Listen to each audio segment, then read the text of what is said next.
Good evening. Hey, Scott, how you doing? Good. Had a little problem getting on here, but I got it dialed in. Excellent. Phil won't be able to make it tonight, so, and David Okay. is here. Okay, great. Do we want to start by introducing ourselves? Sure. Go ahead. Ned Connell, Town Administrator for the Town of Coventry. I'm Sylvia Dodge. I'm for the Chronicle. Sylvia, you broke up there for a second. Could you repeat where you were from? I'm here for the Chronicle. Okay, thank you. Hi, Dave I'm Kelly Gallup. Gleason. Oh, go ahead. Dave Gallup, go ahead. Dave Gallup, native. Kelly Gleason, I'm with Casella, and I work with Sherry on implementing your solid waste implementation plan for the town. David Barlow, Town Treasurer. Over.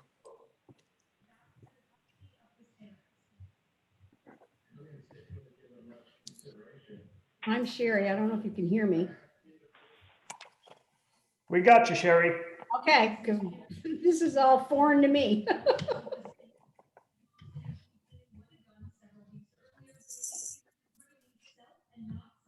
Scott Breyer, Select Board.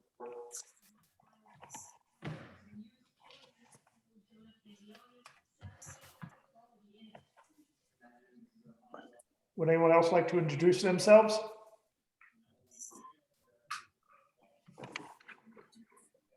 Martha Sylvester, resident.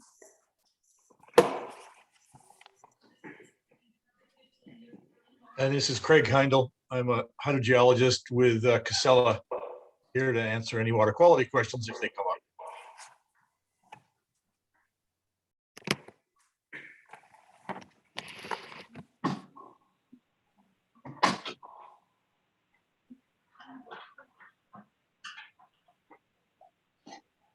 Would anyone else like to introduce themselves?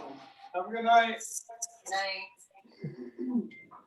I'll introduce myself. Hi, I'm Jeremy Labby. I'm General Manager at News VT Landfill.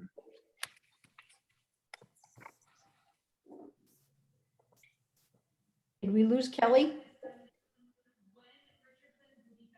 Nope, Yes, I'm sir. still here. Just shut my camera off so that you don't see my 3 crazy dogs in the background.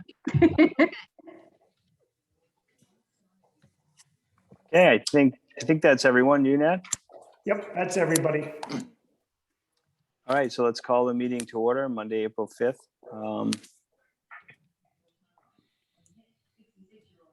Changes or additions to the agenda? Did you see any, Dave Gallup? No, I'm good. I'm good also, Ned. Okay, Number 3, allow for public comment. I have a public comment. It's a little long, and I would like it accurately reflected into the minutes. Martha Sylvester. So a town agent removed an absentee ballot box during a CFD election, leaving potential election litigations for both. An unauthorized town agent used town equipment to trespass on CFD property, resulting in town equipment needing to be pulled out of a culvert, which is part of the water treatment facility's design. A town agent broke into locked filing cabinet and removed CFD property, along with searching through files. Town agents have misrepresented contracts. Town agents have slandered, belittled, and bullied via email. The select board was officially asked for help by CFD several months ago now, with appointing another member to the Prudential Committee, as required by Vermont statute. Still nothing, not even VLC info requested on how to proceed. The select board appoints a liaison to CFD. Then said select board member breaks executive session by about potential legal matters by submitting a letter to the local letter editor and then leaving both the town and the fire district at huge ramifications for legal litigations. This continues to divide our community. There needs to be some serious conversations between the fire district with the select board, which will eventually lead to conversations with both USDA and the state, and of course, attorneys. There needs to be changes made, and community inclusion needs to be a priority. People need to work productively together to ensure a functioning democracy for our community. And that's all I had to say on that. But had I realized Casella was going to be on the agenda and everybody was going to be there, I would have came prepared, as I've been requesting Casella for months. Thank you.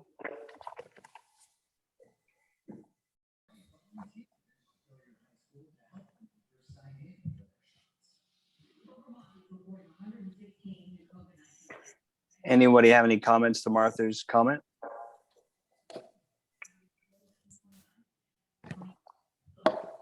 So public comment is not used for discussion. It's used for public comment. No action can be taken.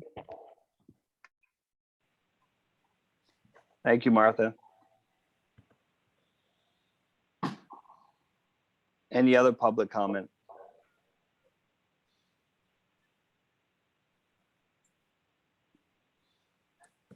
Okay, let's moving on.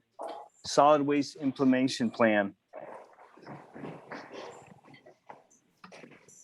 Sherry, the floor is yours as chairman of the SWIP committee. Well, I'm just like, okay. As you had for the endorsement of the plan, that I believe is already completed, right, Kelly? Yep, the plan was passed on October 24th. So you guys are all set. You received approval from A&R on, I have it right here, December 14th. So the new SWIP term runs 2021 as of January 1st this year through the end of 2025. Didn't look a whole lot different from the previous 5 years, just some changes in what A&R sort of is requiring for outreach. But you guys are all set. You adopted it back in October. Okay. So I had a meeting with Jeremy and Kelly, and Joe was on the phone. So some of the things, I don't know if this is to do with the plan, if it can be changed, but I think it needs to be discussed that we have Coventry residents that are going to the landfill to get rid of their 2 bags of trash free each week. And they are not recycling. The purpose for our town is to learn to recycle, and they have to recycle. So the purpose of the free bags, the 2 bags per week, is to go in and to recycle. If you remember years ago, we used to do 4 bags. Then we went to 3. Now we're at 2, but the purpose was so that people would start recycling, because if they got rid of 4 bags of garbage, then they could reduce it and do 2 of each. But now they're just doing garbage. And I think we need to somehow put something in place. I don't know how we do it or implement it, but I think the people that are bringing 2 bags of trash, throwing it away each week, not paying for it and saying, oh, well, I don't need to recycle because my garbage is free and I'm not going to bother with it. So I think we need to all put our heads together and think of some way to deter this problem. If it's, you know, they come in and say, I've done 2 bags of garbage, and they tell the girls at Casella's that they didn't recycle, then maybe we take their name down and say, all right, you know what, if you're going to keep doing this, then eventually you're going to have to pay for your trash. And I don't know if we can do that, but we need to find some way to do something. So, do you have any further comment on that, Kelly or Jeremy? Or Yeah, I guess I can just chime in briefly that, you know, we talked about numerous ideas, including in not just decentivizing, but incentivizing Coventry residents to recycle as well. We're more than happy to be a partner, whatever SWIP team wants to do from Coventry, and to encourage Coventry to be a good recycler. You know, it is really convenient when everything's free and you don't need to worry about that second container, and other towns where people have to pay more for trash, they do recycle more. So we don't know how even if or when or how, but we think that, you know, if the SWIP, like Sherry and those in the SWIP or those in the select board want to come up with some way for us to help with that implementation or help with people learning how to recycle and recycling better, we're all ears. We'd love to do whatever's necessary to help you guys out. And it was a good meeting, a very good meeting we had, and there were some good ideas passed around, but we're all ears, you know, and I think the more people recycle, the better, you know. Yeah, and they really have to. And I know, I hate point fingers at people. I hate to say, okay, take their name down, we're gonna police them. But like Margaret put a lot of work into the school outreach program, working with the calendar, working with the kids, doing games with the kids. And then she goes out and she got them lots of gift certificates for the people that win. And frankly, there was, some of the kids did it, but three kids out of that school that got picked first were the ones that typically did it all. They recycled every week, did everything. And two of them were Margaret's grandsons, or granddaughter and grandson. But Kelly, you've kind of offered to help to do outreach with the school, so we don't have to keep doing these individual programs. Like Margaret tries to think of stuff to do, and she's more than willing to keep working with the school. Just looking for ideas and some help, and what can we do to this? Our school, I will say, is excellent. I mean, you won't find a better school that, you know, recycles and takes care of everything within the school. I mean, I'm really proud of our school for all they do. But according to the SWIP and the plan, we have to show that we do something. So I think when Kelly is able to reach out, she's got more ideas, more pamphlets, more things that we can just offer to the school, and they can take it from there. Any ideas, Kelly? Yep. So what we're going to do, I'm going to work with Sherry this year and help a little bit more closely with the outreach. In years past, I was there, you know, we were there. If you needed help, you asked for it. So what I'm going to do is I'm going to roll you into sort of our plan. And each month we're going to touch on a different topic. So your solid waste implementation plan requires that you cover certain topics every year when you do your business and school outreach.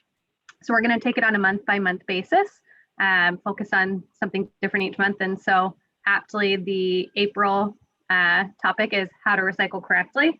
So there'll be digital information, emails, and hard copy information. You know, and sometimes maybe if it's just broached differently than it has been done, you know, for 5 years, you kind of roll with one look and one program. Sometimes all it takes is it to look a little different to land. So we'll work with that, and, you know, Sherry here to help you guys. Good. Anybody else have any thoughts on things like that? So if I may, this is Martha. So I agree with you, Sherry. The outreach at the school is phenomenal. The students are great. I have a question of how do we know that it's the Coventry residents that aren't the ones recycling? And perhaps maybe we talked about this before about giving out all of the residents a free recycle bin and information within that recycle bin. So do you go to the landfill and throw your trash out and recycle? Yes, I do. But I actually do it differently than a lot of people do. My recycling, I take back all in one load. I don't take my recycling back every week with my trash. Right, but you go inside and sign a book, correct? Or they, well, you No, can't. I go to the window. The book hasn't been out for a very long time. You go to the window and I always, you know, all the girls know me, but I always say Montalvo, it's my parents' trash, you know. So that's how I'm wondering how I mean, I know it's an issue. So I agree with you. I just don't know how we tell that it's Coventry residents. Well, if a Coventry resident goes to that window and says, I threw out my 2 free bags of trash, it's marked in a book at the landfill. So someone from Derby isn't going to come in and say, I did 2 bags of trash and get it free. They're going to pay for it. So the names in our book are only Coventry residents. So that's how we know they're residents. If that's what But you're how do you know they're not recycling is my question. Because the girls will ask them if they recycle. If they, you pretty much know, when I worked there all those years, you pretty much know who recycles and who doesn't. You know who people like you that, you know, would go in with their trash, but you don't recycle every week, or you'd have people that would recycle every week and do bags of trash once a month. But you pretty much have a good idea of who goes in there and just goes and gets rid of their trash every week and doesn't even bother to recycle. Like I said, I don't want to point fingers, but somehow we need to address that. Right, right. And I agree that I'm just trying to figure out, because like I said, I do mine a lot differently. So one time I'll come into the landfill and I don't bring any trash, but I've got like 8 bags of recycles. Do you see what I'm saying? Even though I don't do that, I still recycle, but it depends on what my whole schedule is. So that's why I'm saying there, I didn't realize, I guess I didn't realize that the girls at the window pay so close of attention. So Well, maybe, You, We're tracking that too, Martha. So Right. if, you know, you can write down the number of bags of trash and number of bags of recycling. So not that we want to go person by person and start, that's the last thing I want to do for people. You know. no, I get it. I just want to make sure there's transparency so people are realizing that, you know what I mean? Like Sherry saying that the girls inside are watching or the people inside are watching makes sense. they're not, But they're I- not watching, they're not hop sitting there watching, but when you recycle, do you go tell them you just are recycling? Yeah, sometimes I only bring a load of recycling. You do tell them. So, yeah, oh yeah, I always, every time I go onto the property, I always talk at the window. So, yeah, I mean, that's, yeah. So I'm not sure how they do it now, Jeremy, but when I was there, we had a book. We marked down when you recycled, we marked down when you threw out your trash, we marked down each, and at the end of every month, it's totaled. Yeah. And you pretty much go through that list name by name by name, and you get the same ones that, you know, no recycling at all. Or Yeah. you'll say, oh, look at that one. That's all they do is recycle. So it is tracked in a So- book. So, okay, so then you do have a theory, you can back up that point. And Yeah. so maybe we should try to give out to Coventry residents recycle bins with literature in them recycle bins on what they should be, how they should be, and how when they recycle, they can't be put in bags and it's not just plastic. You know what I mean? Like you do for the outreach at the school, hit the parents, like, because Well, the kids are saying to the parents, but I know talking to my parents, they're thick. You know what I mean? So I think if you have the bin, you're more likely to use the bin. You know what I mean? Because even if you collected your recycles in a plastic bag, which a lot of people do, they can't throw the bag in there. You know what I mean? The plastic bag will clog up the sorter. So I think maybe making it simpler with bins might go a long way. That's debatable. I'll say yes and I'll say no because we have done that, but I don't want to keep going on this now, but I'm more than open to listen. You know, if you want to jot down all your ideas, I'm more than happy to read them and go over them, or ideas from anybody. But I think that's one of the issues that we have to try to work on for as far as going forward with recycling for our town. And I What don't do want to. what do you find about the composting? Do you find a lot of people are composting, or do you find that that's still? I do not know that. I mean, the compost doesn't make sense to me because the gas is, you know, we would want the gas. We would want Casella to collect the gas, I would think, to make the energy. Yeah, I mean, Compost, it makes compost is harder to track because most people are doing it at home. There's a few people that utilize our service here, but you know, composting can be done in your backyard. So that's a harder thing for us to track, and it always will be. Yeah. And you Okay, get so copies you don't think it's an issue then? as well. It's like, cause me, I always use my garbage disposal, but I'll tell you, this past year, since it's all started, I have been composting and I've started a garden and everything's thrown out in my garden and all that kind of stuff, but I can't tell you what other residents do it. So I really think that's kind of like Jeremy said, that's going to be hard to track. But we can just go on faith that people are going to start composting. To me, and I don't go to the landfill that often, I found the book handier for everybody. And I think it's an easier way to track your recycling too. And I know that I can understand with COVID being here, not going in the office, but I think the book was removed before that, wasn't it?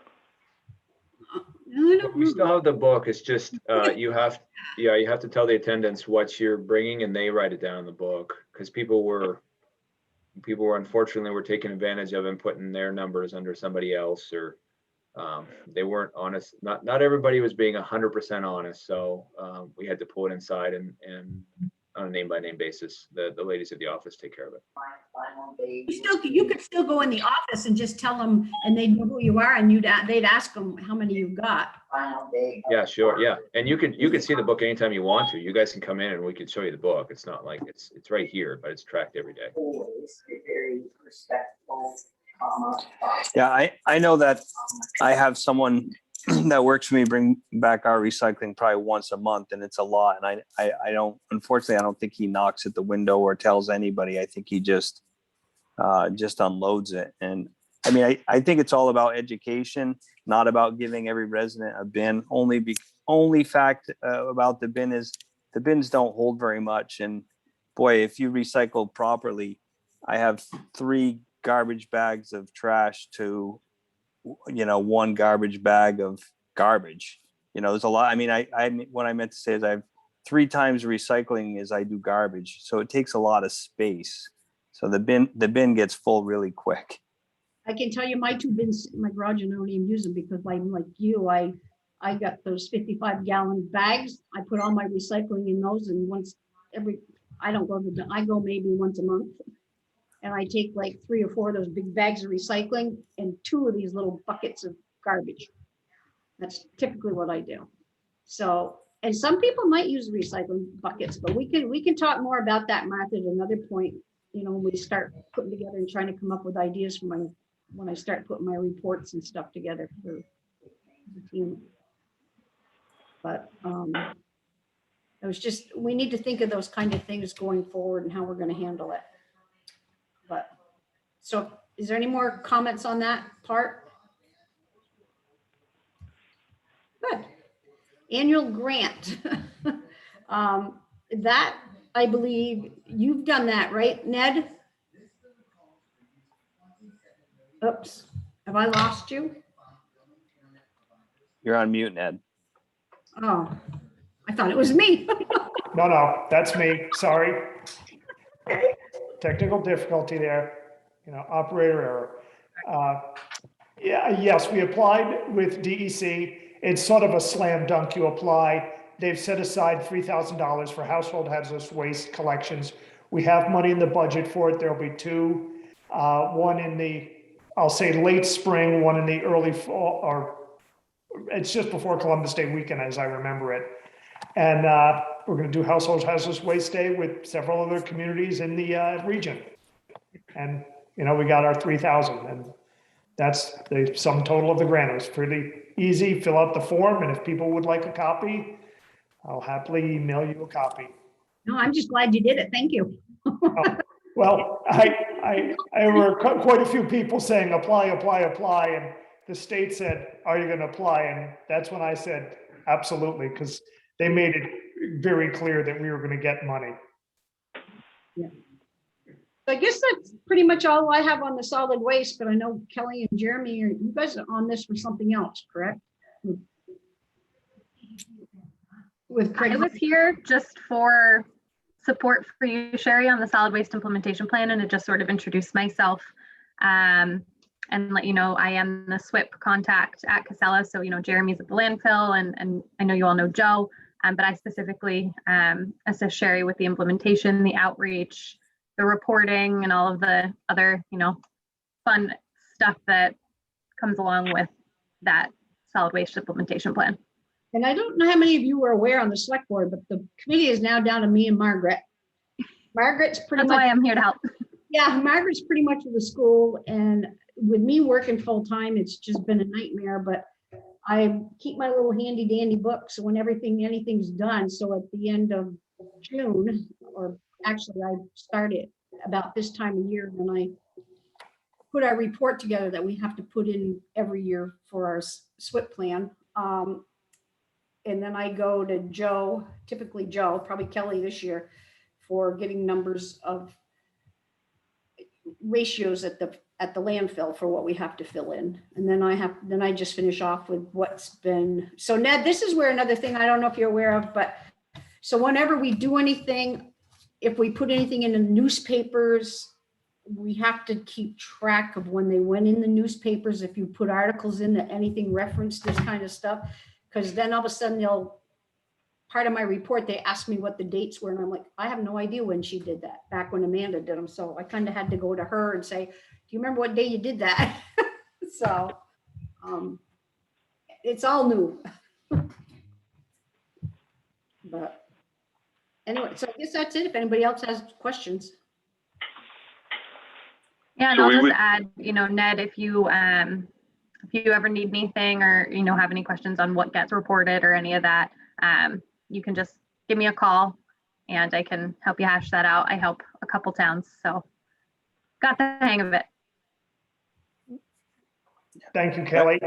I will be contacting Jeremy sometime soon about putting up some sort of a notice board so we can do our postings up at the landfill, because it's one of the sites in town that literally everybody in town goes to at some regular basis. So we'll be contacting you about that sometime soon. That's very serendipitous because we just bought one of those closed cork board things where you can post stuff, and it's sitting right here in the conference room. So maybe I'll get it up, and you guys are more than welcome to put whatever you want there. I think it's a great idea because everybody from town comes here. So yeah, absolutely. That's a great idea. I like that idea. So Well, thank you. Thank you, Sherry, for your efforts. We appreciate it. And hey, Jeremy, while you're here tonight, we have just a few questions that Martha had raised several months ago at a meeting. And I think that's probably why you came on tonight, was to answer those questions regarding the leachate and its treatment and PFOs and PFAs and how everything is going. Also, like the smell, have we hired a smell detector person? And if you want to just shed a little light on that stuff, that'd be great. So, yeah, I'm not sure what specific you want to talk about when it comes to leachate and PFAS, but Craig's on and he'll be the expert to answer any questions regarding that. That's why we brought him. And then I'll start with respect to the third-party odor sniffer, I guess you want to call it, and load inspector. We just got approval of our request for proposal, our draft RFP that was set to go out. We got approval from Act 250. So we're in the process of finalizing that and sending it out to see, basically putting it on the market to see what we get for proposals and for people who are interested in doing the work. So that's the next step in the process is Joe is working right now, and Joe sends his apologies. He had to go to another meeting tonight, so he kind of got sidetracked. He was planning on being here. But he's putting the final touches on that, and that should be out soon. And so hopefully we get some good responders and people who have some experience, also have some expertise in the area. There's quite a list of qualifications, and there's also the people can't have worked with Casella in the past, but they also have to be within 30 minutes of here. So that really narrows down your potential a lot, because we do employ a lot of people around here, and also it's a small area. So we'll see what we get for proposals back, and then the next step is to get approval on whoever we select based on those proposals from Act 250, and then put that in place. So that's how the next step go. But we did, obviously, it's been sitting in limbo for a while in Act 250's desk, and they apologize because they've been so swamped with all the people moving into the area and all the requests that they've had to have with COVID. And they finally got out the door and got the approval to us a few weeks ago. So with regard to leachate or any other PFA questions, I'll turn it over to Craig. And I don't know if there's anything specific that people are looking to ask questions about, or if it's general information they want. We're more than happy to answer questions. So I think one of the questions was the leachate is no longer treated in Newport. Is that correct? That is correct. I can answer that one. Yes. Yeah, that was under a moratorium. Yes. Yeah.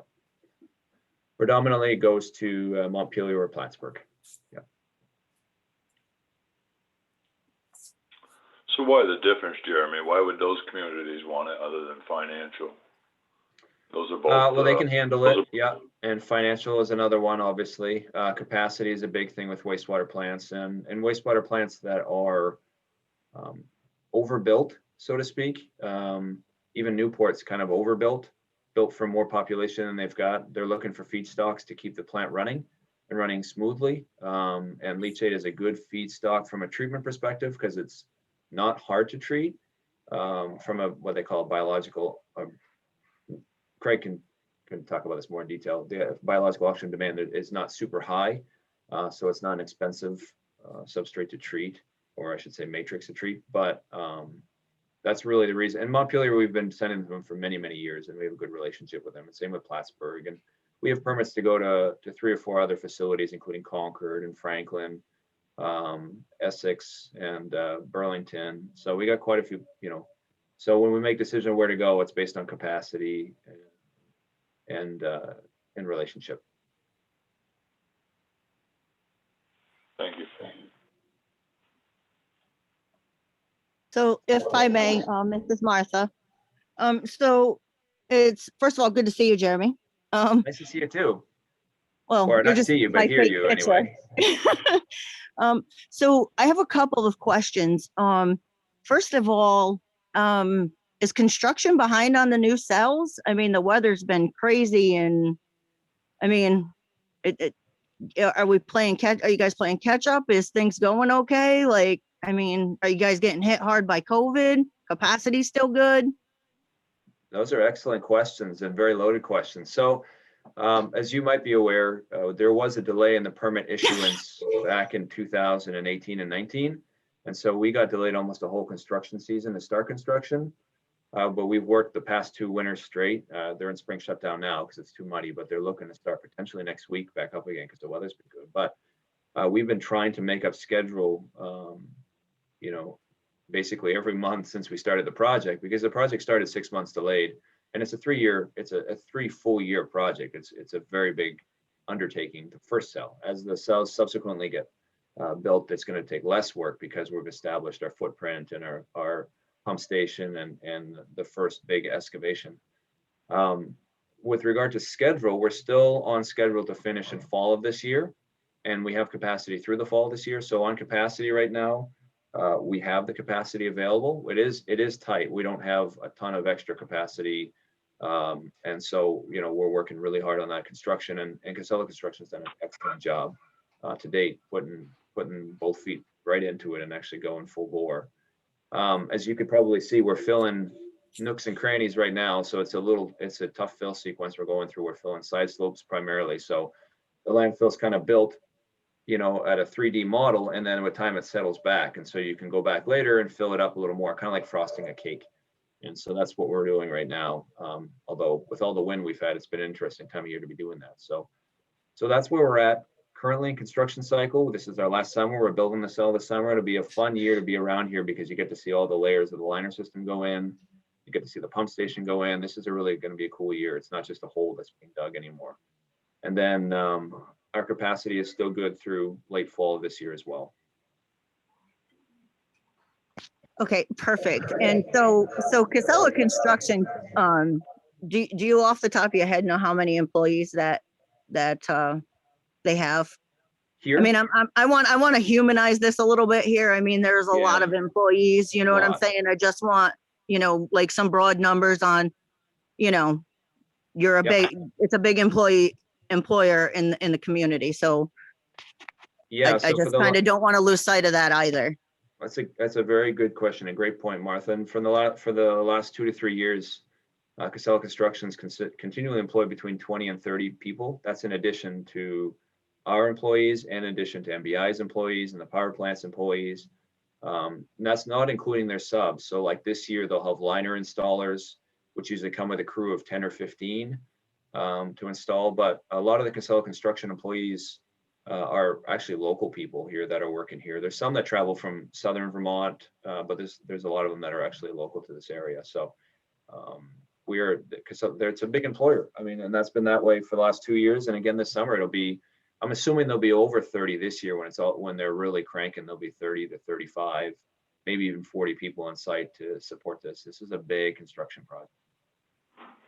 Perfect. And so also, where are you guys at in relocating the Netto landfill, the unlined part?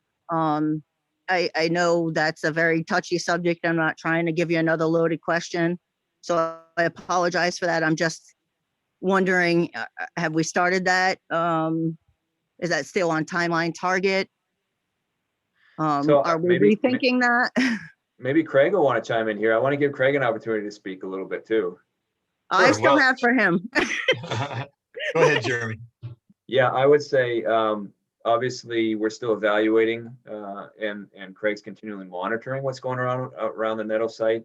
And the plan is still with phase 5 as part of, the permitting process that would occur once phase 6 is close to completion and we need the space for phase 5. And also that there's a lot of ongoing discussion on what is the best thing to do with that in place online landfill that's been there for many years and is relatively stable.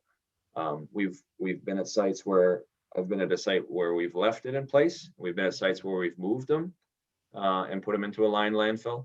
And so that conversation between the state and us and many other entities is going to still be ongoing for, I'm sure Martha will have this conversation for many years, as we continue to build phase 6 and look forward to that phase 5 project. That'll be 18 to 20 years away, really. I better step my game up a little, Jeremy, then. I apologize. We might not be here in that part of time. Who knows? That could happen in that much time. So. This is Craig. I would just add that Jeremy's right. We do very thorough monitoring all around the NATO landfill, the unlined landfills, twice a year. We got a next round coming up in the first couple of weeks of May, and we're not seeing anything scary spiking out of the unlined landfill. It's pretty stable. It is oozing a little bit of material into the closest edges of that wetland down subsurface, because that old trash was probably put right on the edge of the wetland. But we're not seeing it migrating it very far at all. We got monitor wells halfway out from the edge of the unlined landfill toward the river, maybe 300 feet out on the wetland, and we're not seeing anything out there. We're not seeing anything in the river, so it's quite stable. I'll add the benefit to this site is that it does get more scrutinized and more intense monitoring than most any other closed online landfill in the state of Vermont, because we have the active landfill around it. So there's Craig, maybe I'm saying it wrong, but it's probably more monitoring around this landfill than any other unlined landfill in the state of Vermont, because it's associated with the current landfill. Maybe I'm wrong with that, but we do. No, you're exactly right. We monitor a lot of the other closed online landfills all around the state, and they are typically only have 2 or 3 or 4 monitor wells, and they're sampled sometimes just once a year. We got 8 or 10, 12 monitor wells, all focused all around this unlined landfill, and we monitor it twice a year for many more chemicals than most of the other closed landfills are analyzed for. So this is a very highly scrutinized closed landfill, no question. So then that leads me up to the what ANR was requiring about treating the leachate, the 2 on-site and 2 off-sites. Where are we kind of at with that? The Canadians are starting to really buck their heels, so. Well, go ahead, Craig. Go ahead, Jeremy. Well, I'll just say the Canadians shouldn't be too worried. Their concern was about the Newport wastewater plant, and we're not sending to the Newport wastewater plant, so I'm not. Yeah, well, maybe they'll be concerned about the 2 on-site treatment, I guess, maybe, but go ahead, Craig.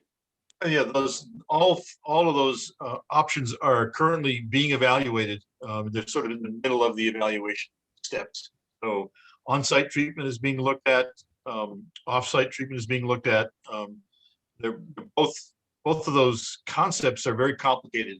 So we're in the middle of this, multi-month evaluation.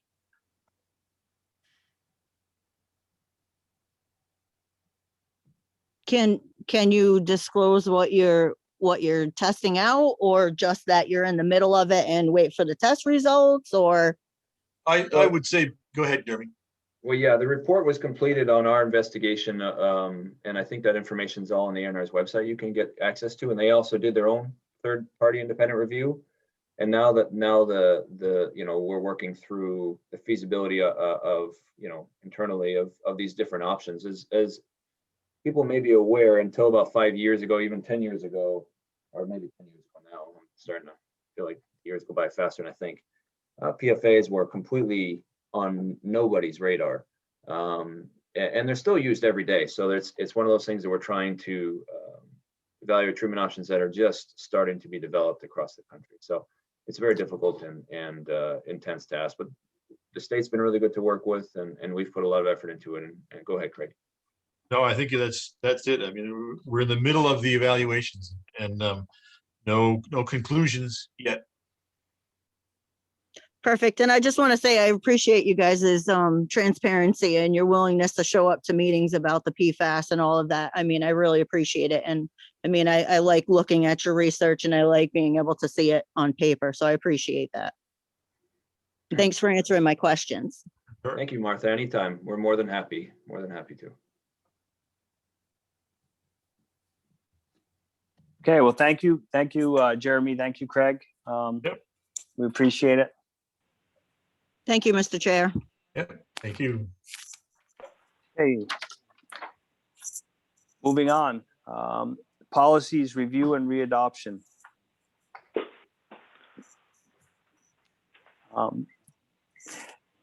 David, do you think we should wait for Phil? Should we table this for another night, or do we want to go through them? It's up to you. I'll go through them. Okay. Let's do them, Ned. Okay. The first one is the health club reimbursement policy. I know Deb had some specific questions about it. Deb, the floor is yours. Well, it's just basically, I don't believe it's really in the benefit for our long-term residents who are here. Because like I stated before, a lot of residents will go out and they'll purchase their gym membership for a year. And the way the policy is set up is we do not reimburse them until that year has been completed. So they're actually waiting 3 months, 6 months, 9 months, a year, depending on how long they get that membership for. I really feel for our residents, this is a benefit that we offer to them. They should be entitled to be able to receive their money at the time that they're making that payment, whether it's a 3 month, 6 month, 9 month, or 1 year membership. They should be entitled to receive their 25% back of what they do. I don't know if you want to make a difference in there, if it's somebody who is renting a property, that possibly maybe then we could look at doing something different.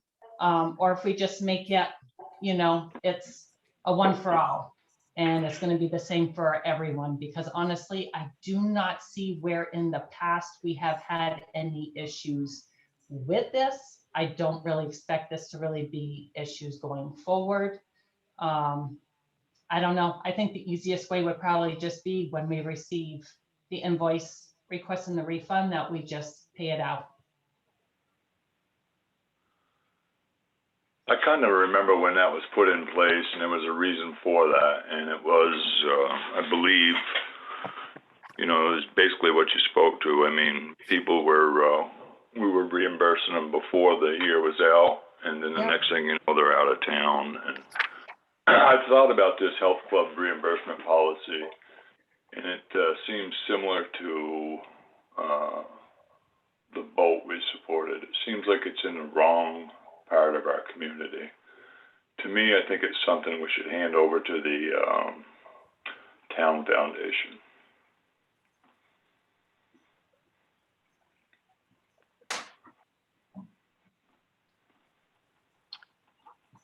Yeah, I mean, I think this benefit like this is something that is a true benefit for the residents of the community. And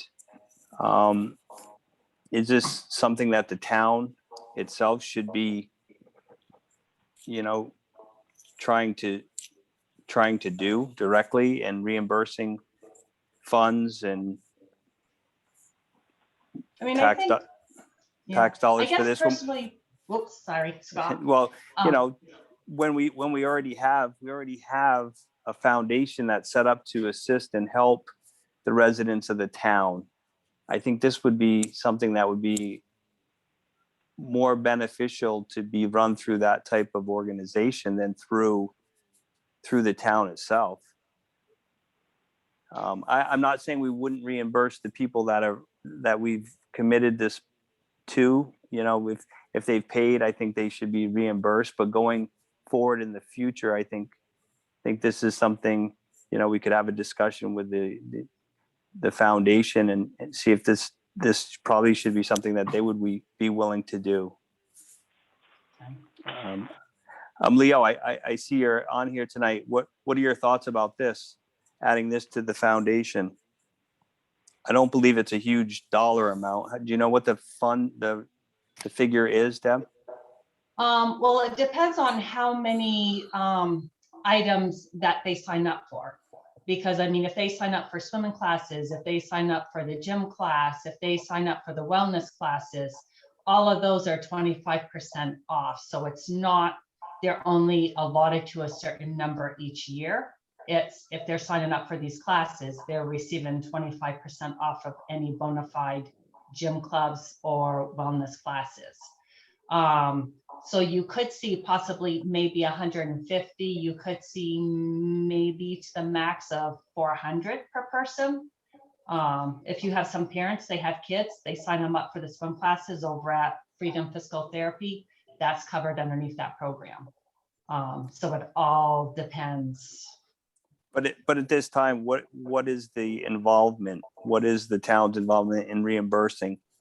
Is it more than $2,000 a year total? I don't think it is. I believe we have in the budget, I think it's 2,000 or 2,500 max, but I think it was always stated that even if we reach that limit, that technically the town would not deny those residents who wanted to purchase a membership, that we would still turn around and end up giving, reimbursing their money back. So even though the budget does have a limit, I don't think it's ever, we would not stay to that limit, we would exceed it. But to be honest with you, I don't believe we have even exceeded that limit in years past.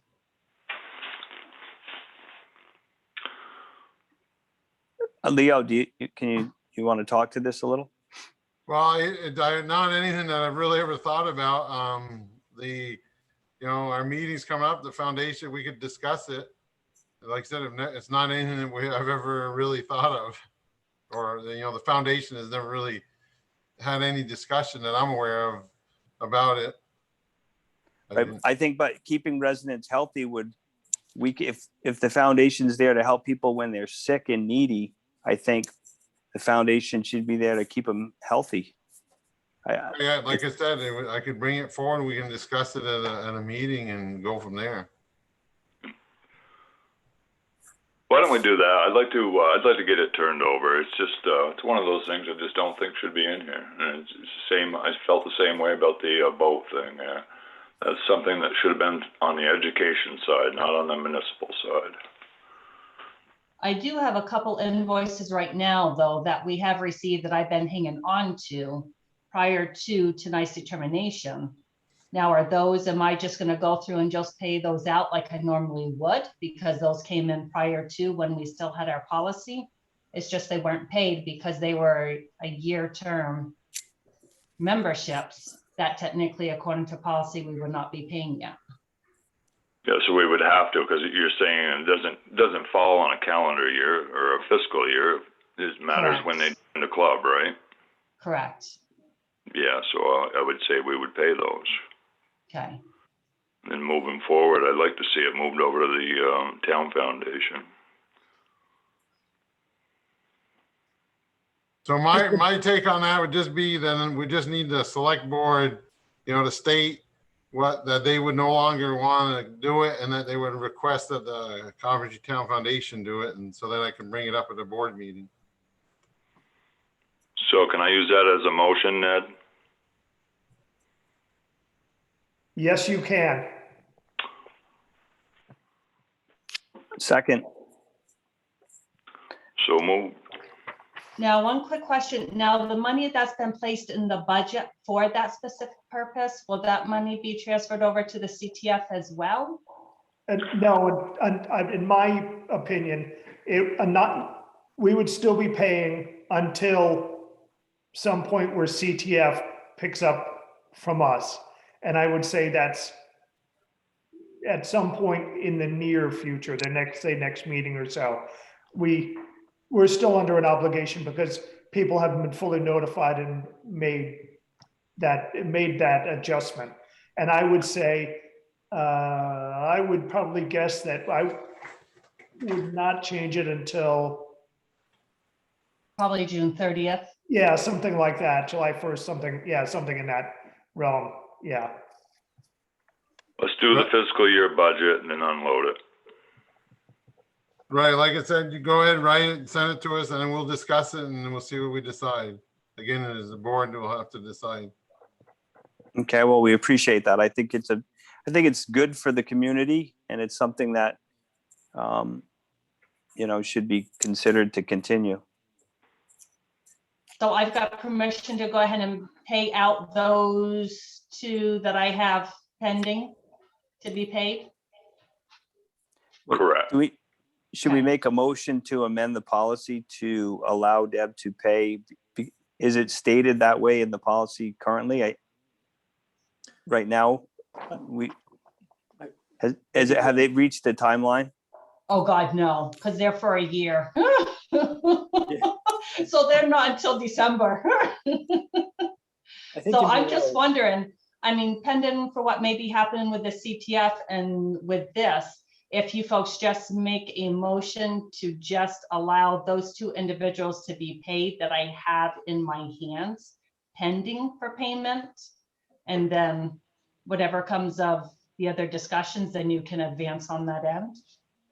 I would recommend you wait until the CTF has agreed to take it over before you take any action on the policy. In other words, don't stick with the policy you have right now. And make the amendment to pay these two. Let's formally ask the CTF to take it over. I can print out a report that shows over various fiscal years what we've spent on it. I think you're right. It's less. It's in the 2,000 or less range. Yeah. Okay, you'll get that report to Leo, and then Leo can bring it to his next meeting, and then we'll review at our next meeting after their meeting. Yes, that would be the progression. Okay. But we still got to answer my question. We're gonna I guess we'll review the policy after the foundation lets us know what they have decided. If the foundation's gonna decide to take it over, then we will reimburse those people in your hand before we dissolve what the town is responsible for. Okay, so those are still being kept on hold. Isn't there a policy, isn't there a time limit when you dissolve a policy? Isn't it like a 60 or a 90 day, just like before you can enact a policy? It's like 60 or 90 days before you can enact a policy? In the policy, it states we can revoke it at any time at a duly warned meeting. Perfect, David, thank you. So I guess to answer your question, Deb, that we're not going to pay those people right now. Okay, yeah. Then I'll still keep them pending. Thanks.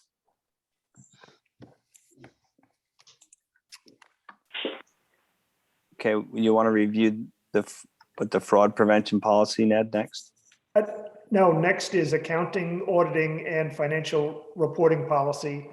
And Dave Barlow has some extensive edits for it. And I haven't gone through his yet, but they seem very, very well reasoned and pointed, and sort of reflect the policies that the town has been undertaking in the last, I'll say, years or so, several years. Yeah, so I want to capture, or my suggestions have to do with the way we're actually doing business. And in that policy, it has the treasurer doing a whole bunch of the financial stuff that actually you have been splitting between the town administrator, the treasurer, and the auditor. So I wanted to reword. It doesn't really do away with anything that the policy requires. That all the requirements stay. It's just a matter of who has the rows pinned on them to produce what. So some of that comes down to splitting out the financial duties for separation of duties and making sure that no one person has too much power. And the other part is just logical separation of, as the executives, the select board does budgeting.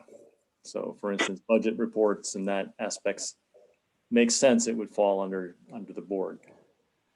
And the auditor does annual report kinds of stuff that does all the auditor speak on lots of things that I couldn't possibly do as a small town treasurer with big town money. So, so what I would propose is to give me next meeting or before the next meeting, I'll get that, just get that redone and present it back to Ned so he can send it out to you. Okay. Fairly quick audit, quick change, but I had time just to pencil it, but I'll get that back to you pretty quickly, I think. That seems like the logical way to go. Thank you, Dave.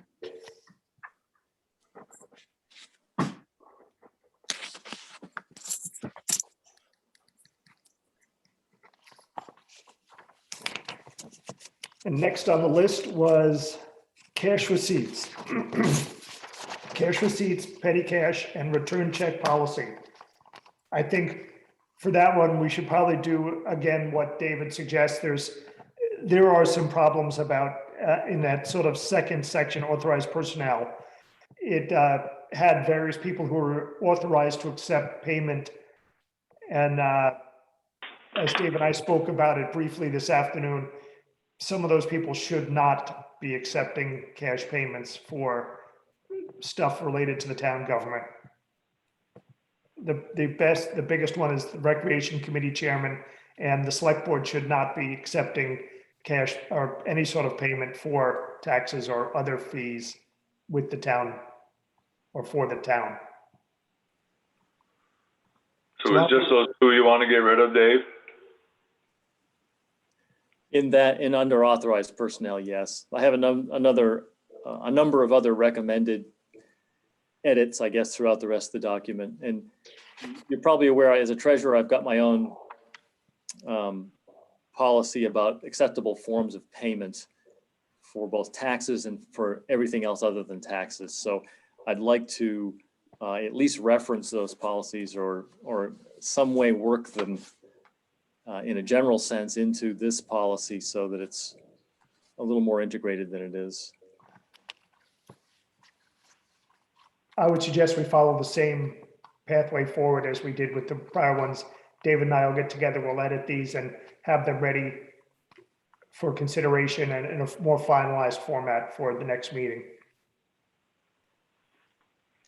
Yeah, not much change on content. It's about organization really and who's doing what to who. I think these originally came from VLCT templates, so they're quite generic. And of course, you guys set these up initially when under the old board. I'm not sure any of you were on the board at the time. Doesn't look like it. Back on 2017 when things were changing rapidly. So we've had time to settle down now, and as I said, the basic elements remain. It's just some reorganization. Over. Yep.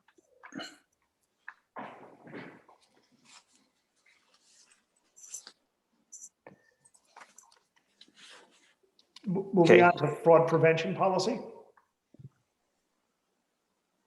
I would suggest that we do essentially the same thing. Well, David had some edits. It has to do with how we're operating today and, a couple other wordsmithing things.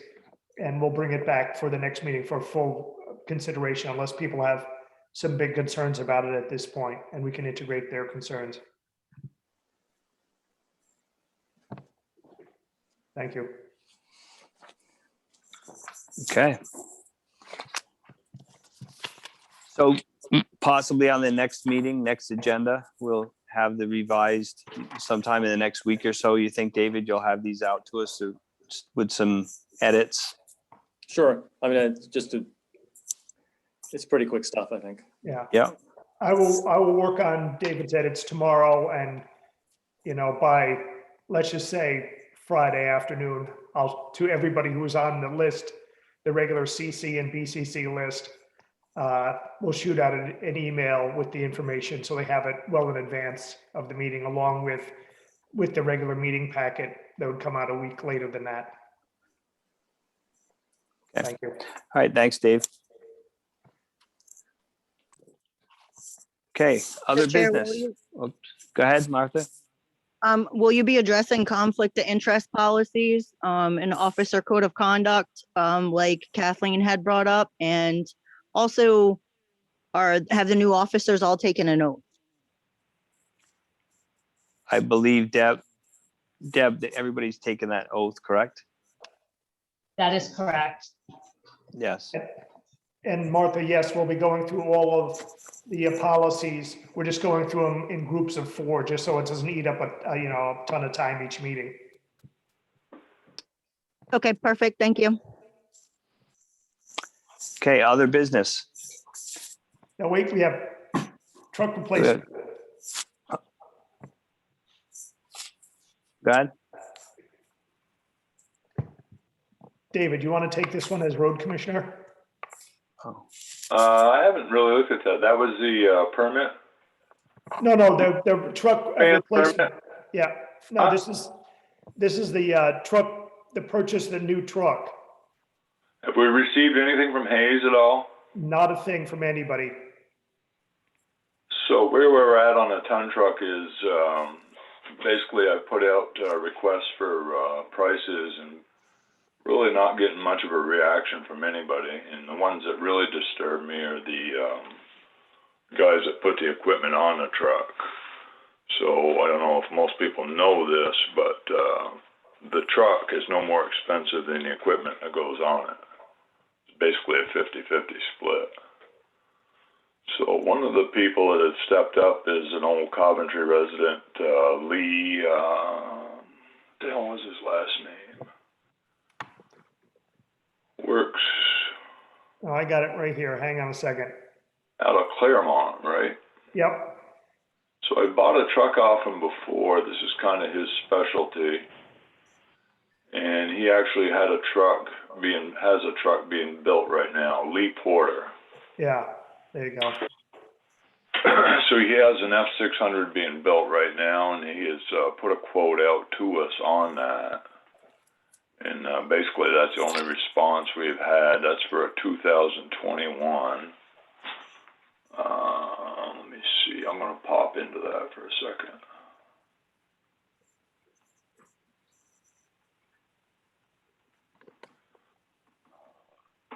I'm not picking it up, Ned. I think it was around 77, wasn't it? Yeah, With it was 77,000 with just the truck, no bed, no dump, no wing, no nothing. No. It was Oh. 77 to boot if we traded, and that's with all set up. This truck Yeah. is ready to go. Correct, you are correct, 77,000 To boot. even. And to just everything set up and ready to go. Yeah. And we would get it for the trade for the existing 1 ton, we would get $25,000 plus an additional approximately $4,000 or $4,300 discount on the truck. So essentially we were getting approximately, 29 grand for our truck. Yeah. And what's the But I timeline? wanna- What's it? I guess my problem here is, and you guys have never been through this, is it turns into just a terrible situation. So what happens is all these towns get their money approved this time of year through town meeting. Then we all order these trucks. Then we have to deal with the companies that put on the equipment. So we're not even getting a quote outside of Lee's for a trade for a bare truck.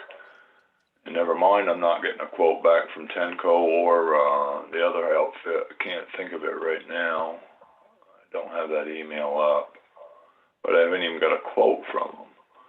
So what'll happen is if we wait into July, like Lee's got a couple of the 22s coming for July.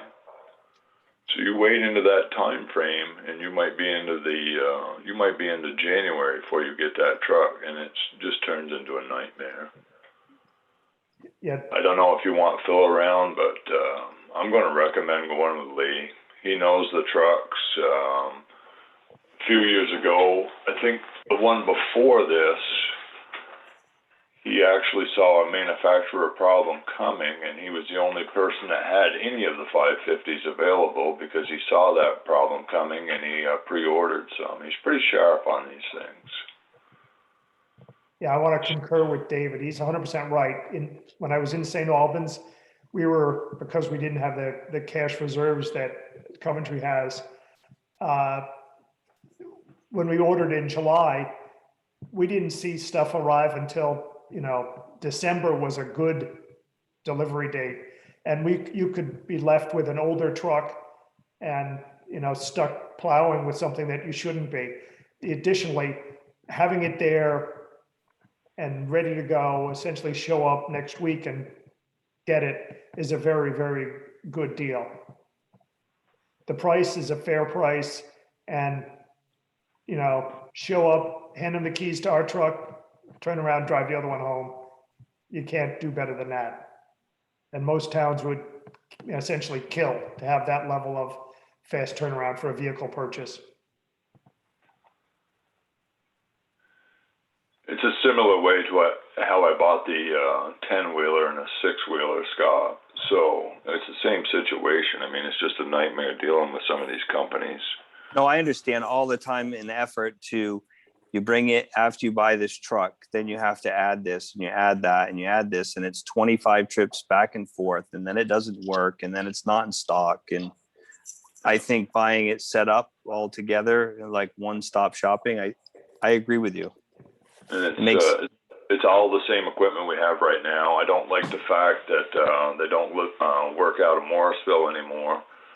But I'm trying to think of where they are in New Hampshire, and it's really not that much more of a trip than it would be to go to Williston.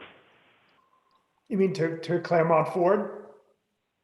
Not Claremont, the HB Fairfield place. I'm trying to think of the where it's located. It's down toward Concord. But it's about an hour and a half away, which is the same as going to Williston. I think Plus you're on it. I think Fairfield is right off of exit 2 in basically Concord, New Hampshire. Yeah. And at the end of the day, you don't really have a lot of, the only thing you're going to have issues with is, just basic stuff. If you can pre-order most of it. Sometimes you get caught on little stuff. And Okay, so actually, can I add one other thing in, Scott? Yep. This is sort of the sort of standard useful lifespan of these vehicles, because they're, first of all, we're plowing with them, we're doing other heavy duty work with them. So they sort of have a 5-year, and I'm doing air quotes, useful lifespan. We want to get them moved along to someone else before they break down or before they have an issue, and before their the manufacturer's warranty wears off, so that we're sort of protected from all of the stuff. Yes, the stuff is bulletproof. Yes, if it was your own personal vehicle, you would keep it a longer period of time, but it's better as in terms of a fleet vehicle and an operational vehicle that needs to be ready essentially on a moment's notice every minute of every day. 5 years is a good long time for these trucks, and it's, sort of time to kiss it goodbye and welcome in the new one. okay, so do we have an exact total that we need a motion? Well, we could go 2 routes. We could go with what we don't have. Do you have an exact total, Ned? If you don't, Yeah, another thing I'm going to mention is we could put that one out on the lawn or for sale, straight sale. I mean, Lee was pretty open to that too. Let me open up the meeting. thought I had it there. Hmm. I'll open it up and share it with everybody right now. Hang on just a second. Mr. Chair, I would advise against the vote at this time because your road commissioner is acting as road commissioner and select board, and there's a potential for conflict. Just allow Phil to make that tie-breaking vote so the town isn't open to possible conflict of interest. Probably a good point, Martha. Yeah. It's a Yep. solid point. Very solid. Yep. Yeah. So how do you feel about straight sale versus putting hours out on the lawn? Straight sale versus trade. I know last one we traded in, the guy over in Lowell bought that for 35, and that didn't have a wing. That was no different shape than this one is. What's Lee allowing us, 24? 24, yes. And what we can do is put it out to bid. Minimum bid is 24, and see what we get.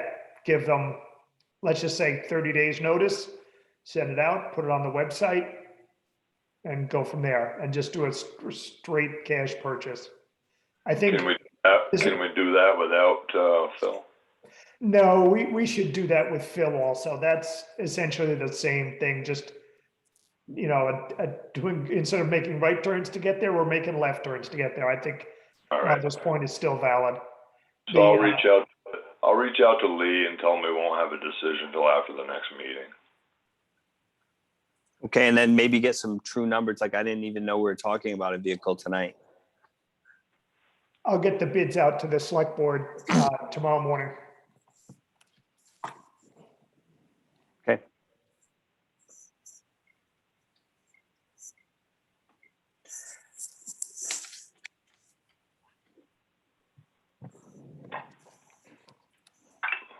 Okay, we're moving on now. Okay, other business. Community Center Memorial Plaque. Yes, David, what's the group that wanted this done? Which David you talking to? David Barlow. I wish he was you. I don't know that it's a specific group. There was a Coventry, the group that built the place. David, you know who I mean, right? The family. Well, you have it under the Parents Club, Parents. which it probably was, yeah. Um, Basically the bingo girls. So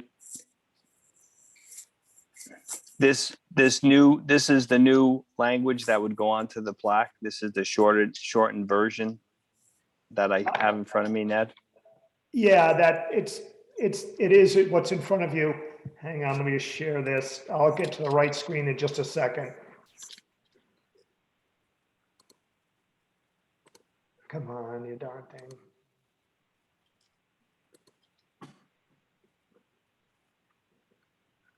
Oh.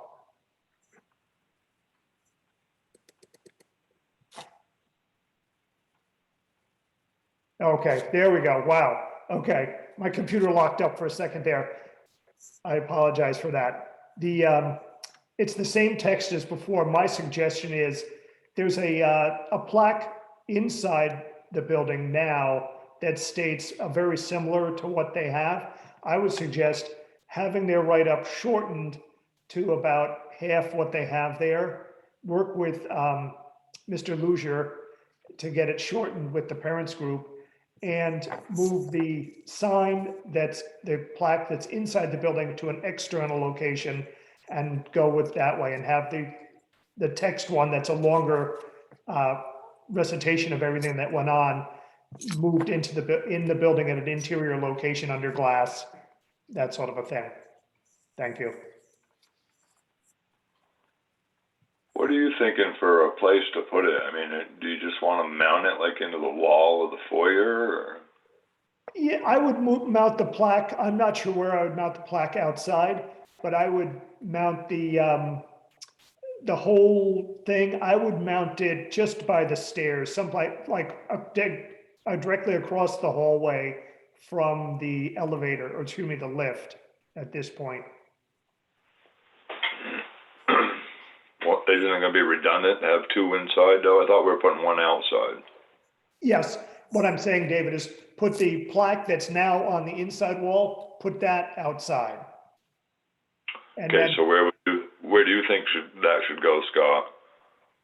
I think we need to give it a little bit of thought, but I think when people first come up the stairs, or just to the right of the stairs, or maybe I think a year or two ago when we discussed this, if you were leaving the building, there's the black railing right there, maybe mounting it on the railing on a plaque that you'd read it right to the railing. You know, we talked about getting an outdoor one made, and it was going to maybe possibly stand alone right there in the corner of the two railings. But I'm open to wherever it fits best. Yeah, I'm just having a hard time picturing what would look best, you know, if we could do that, or we could mount it right at the, like I say, at the foyer inside. But then I guess you're getting in a little too far. Maybe we could make a real permanent ballot box outside that's really fancy, and have this plaque as part of the ballot box on top of it, maybe, or incorporate it in it. You know, if we made something out of stone, or anything we could do to stay away from having to work around it in the winter, you know. I mean, frankly, we could mount it where the railing comes up and is jointed at that corner. We could mount it with nice stonework around it, cut back the railings and mount it in that corner. So when people come up, they see it, and then from the street, they can see it. And it will also provide an anchor for one side of the railing and the stair side of the railings also. May I offer a suggestion? Why doesn't David and I come back with a suggestion on where to place these, and where and how to place each of them for the next meeting? And that sounds good to me. And I will also contact Mr. Luzier and get his comments and his input on the location. Thank you. Okay, David, do you want to fill us in on the quitclaim deed for the church?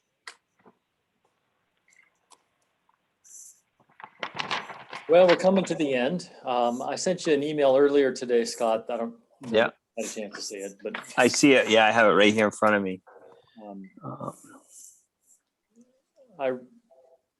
Working with you and the group of three from the town, the group of three from the church, I think we've arrived. The lawyer gave it her blessing this afternoon as well. I got a thumbs up from Bill Krajewski, and I think Ned's okay with it. I'm okay with it.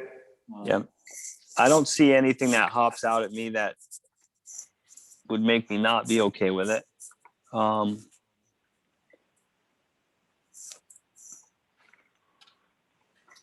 So I'm not seeing, all I see is the what's on the agenda. What were the restrictions again, David?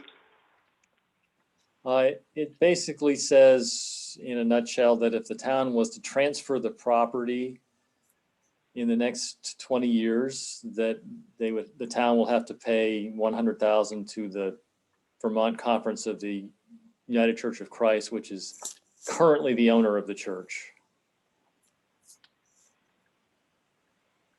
So that's the restriction? Correct. That's the only one? That's it.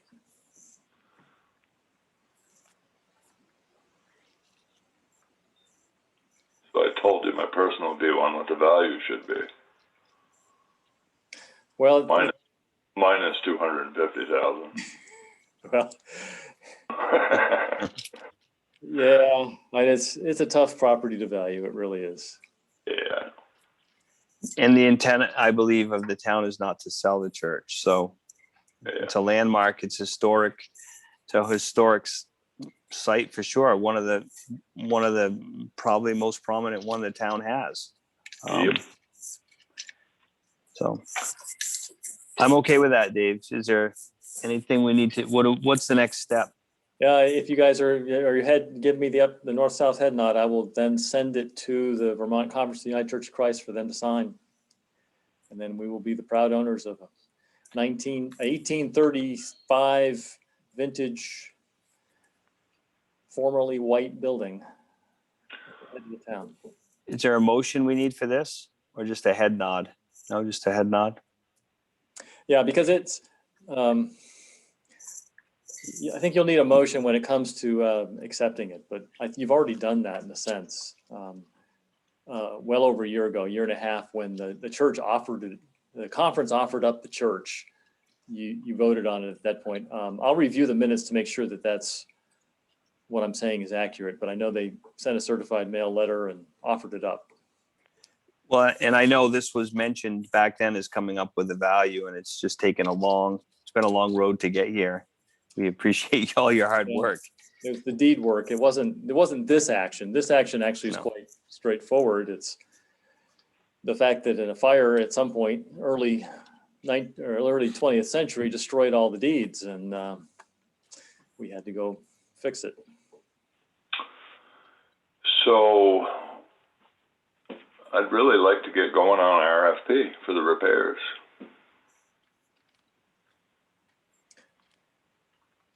Say this, Summer is short. stopping. We've wasted last year. All these companies are going to be busy. It's going to be a terrible year to do it.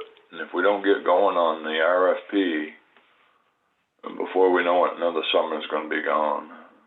And I don't think by the looks of that building we can keep waiting. We have, if I'm correct, I believe Amanda got that grant for the foundation. The numbers that were proposed on that weren't near as high as what the grant was, but if we've got that grant money, I think we really ought to start looking at how we're going to use it on that part. Right. Whether we spend 5 or we spend the whole 50 of the grant. The roof, I would say, is the particular critical item at the moment. Yes, Correct. the rest of Correct. it. I understand that, Dave, but what I'm saying is what we have an actual grant for at this time. Mm-hmm. I mean, all those things need addressing. I mean, the front foyer, I don't know if you've looked at the woodwork on the eaves. I mean, it's just all rotted out in the last year. I mean, not just in the last year, but it's terrible. I mean, that thing needs a lot of work.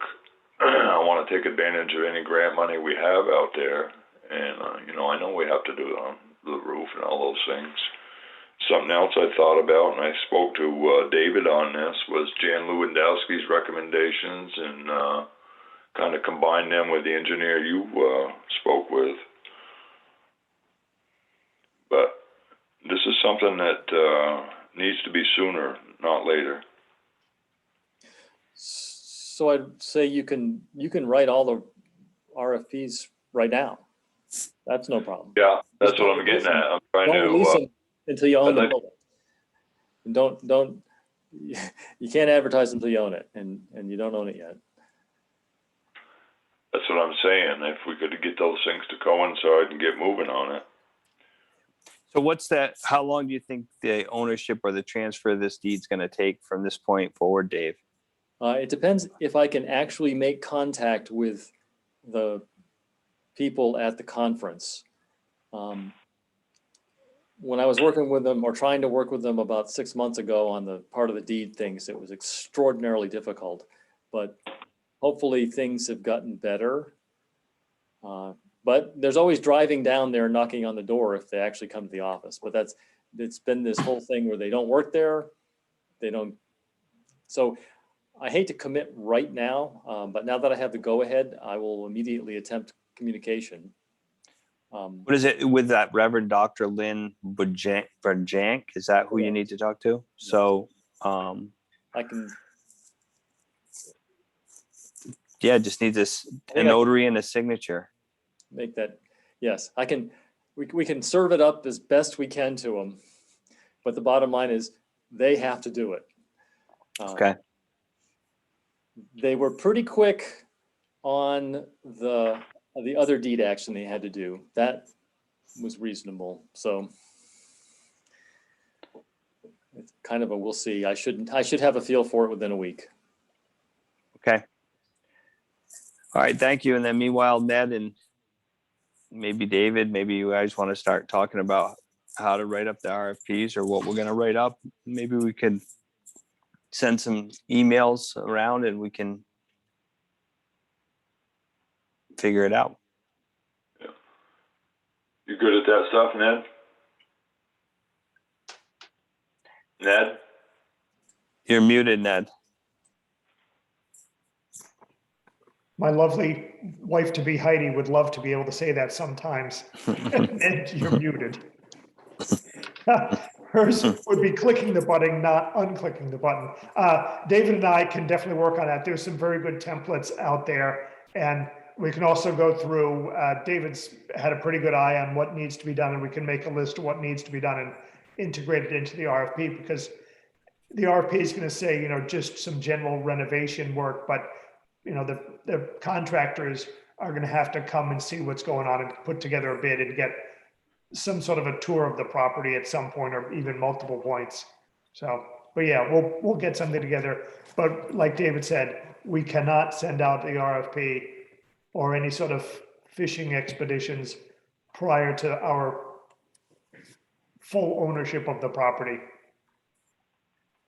Correct, but we don't want to wait another 2 months if we don't have to. Oh, no, I want to make, like, when we own it, like 2 hours later, the RFP goes out, and 30 days later, we have responses. It's April. Okay. Yeah, I know. By June, every contractor is going to be booked for the summer if they're not already. Yep.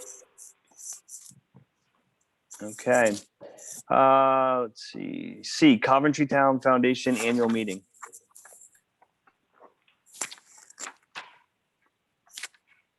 Scott, you would ask me about when the next meeting was. It didn't seem to be noticed on our front door like their bylaws say, and I've asked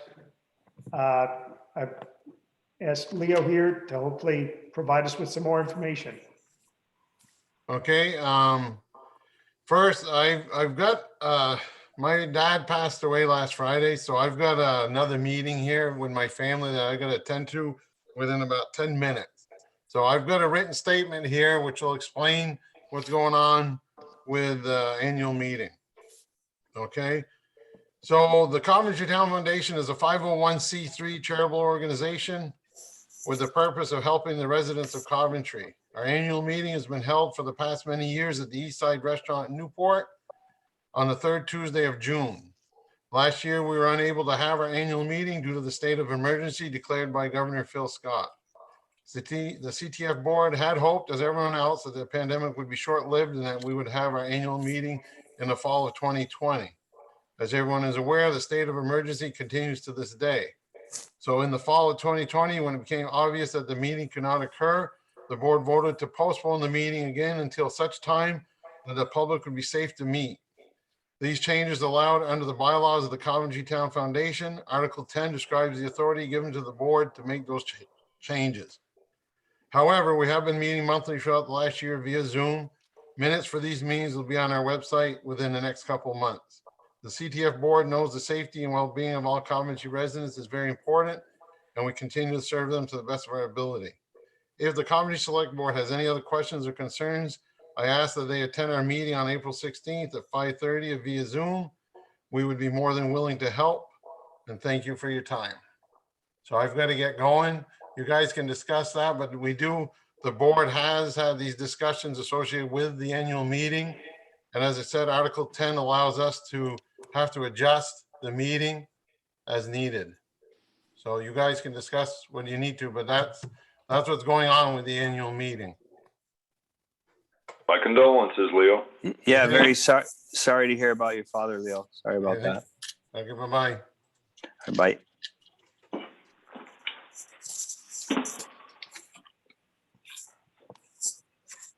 Okay, I think the best thing to do would be to attend their meeting on April 16th. Absolutely. Okay. Can Ned set out that link once you receive the link to the meeting? Absolutely, Martha. I'll forward it along. Thank you. I'll forward it along once I receive it. I'm not sure when I will be receiving it, Martha, but I'll make sure I send it out to everybody. Well, it'll be good to attend. Then we'll know about the healthcare, the health club, and see what else is going on, and see if we can build a better relationship between the select board and the foundation, so we can work jointly together and improve for the improvement of the community. Okay. D, I guess, section 404 permit of Vermont Trans at airport. Yes, the airport, the Vermont, VTrans is going to be expanding and improving the airport, and they're going to be working in some wetlands, and their Corps of Engineers gave them a 404 permit, and it's posted on by the front door. And if people would like a copy, just shoot me an email. But it goes through the plans, and the plans are attached to the wall also, and I'm happy to. I don't have much information, but they're just doing general improvements and drainage work at the airport. Thank you.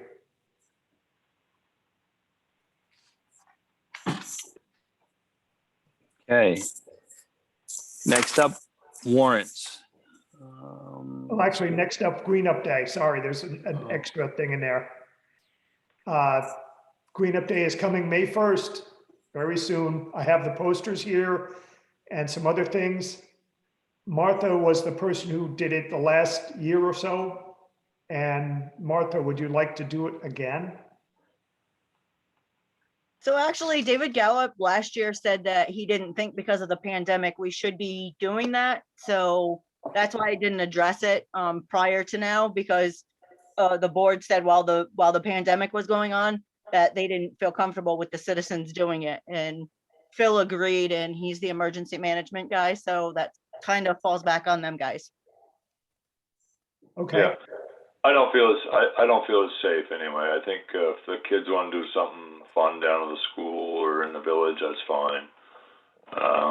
I've got past having kids out on the roads picking, not being fully aware of the needle situation that goes on, and I think it's probably a thing that's outlived its usefulness. I mean, it is a great thing to see the community get cleaned up. We'll do the best we can on the road department side. It doesn't look too bad this year. Hopefully it'll stay that way. And like I say, I think little things around the school are fine, but we're still waiting on John to get his Hep C shots. I don't want kids out there. You just don't know what you're going to pick up. One little jab and you got a Hep C situation, and it's not good. Okay. So does that mean we're not hanging up posters? We're going to forego the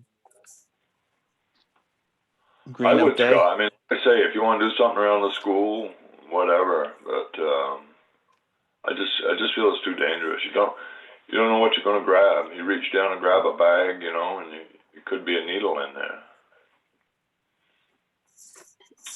I'll send the posters over to the school and let them have it, and I'll put just one up here at Town Hall just so people know it's coming, but have no real active participation by the town. I mean, like David said, if people want to pick up in front of their own homes, we can caution them to act safely, but not have a town sanctioned event sort of a thing.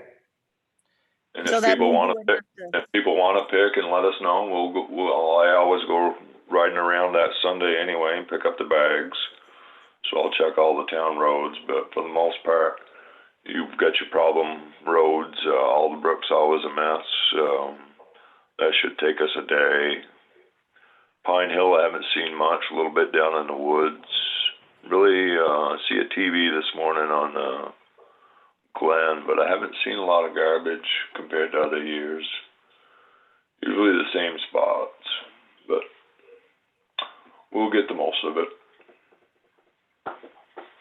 Okay.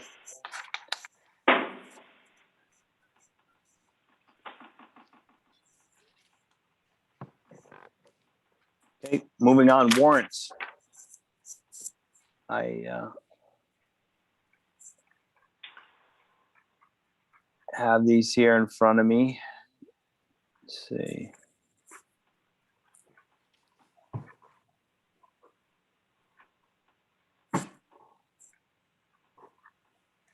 Do you have them all there, David?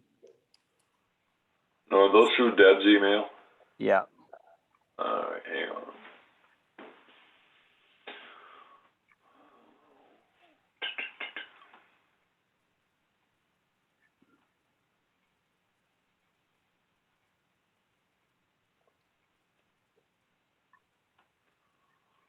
It's quite a pile of them, aren't there?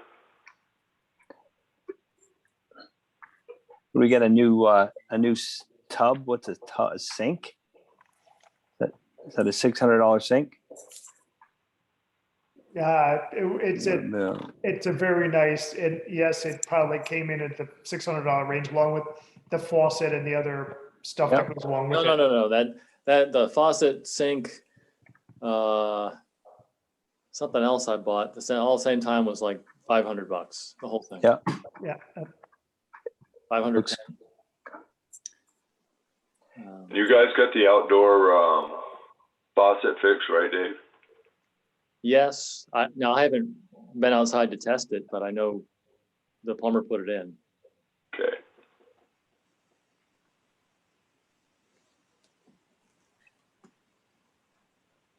So with Phil having his operation, is there any, he's going to be okay with the payroll and being able, it's every 2 weeks, you've been in communication with him? Yes, I have, and he sent me, in case there's any sort of problems, and he's more laid up than he expects, he sent me how to go through the process and get the electronic signatures up and loaded and whatnot. Okay. And we've briefly discussed it. If worse comes to worse, I'll drive around and get, signatures by hand.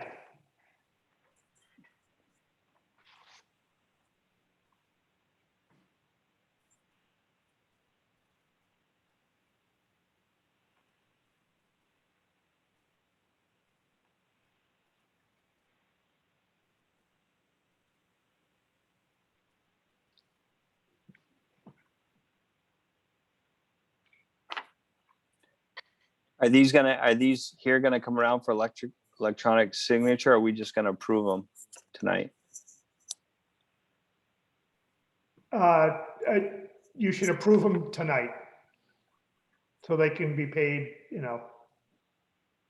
quickly. And I can see Deb shaking her head, yes.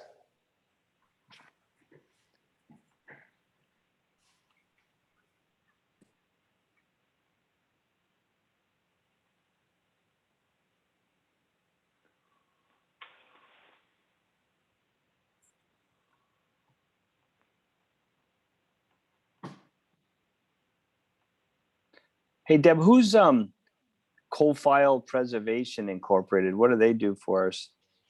They do stuff within my vault. So that's different products I need, whether it's some papers, whether it's some books, different stuff of that nature. So that all Okay. deals with land records.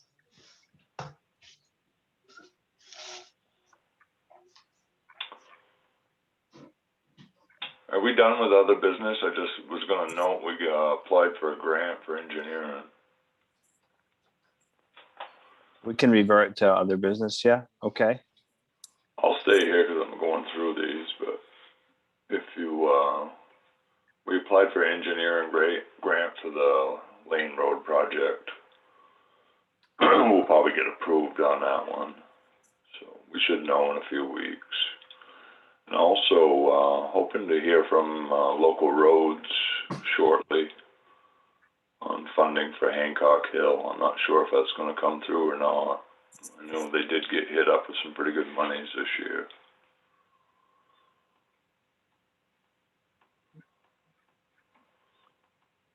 So Alan said our chances have improved.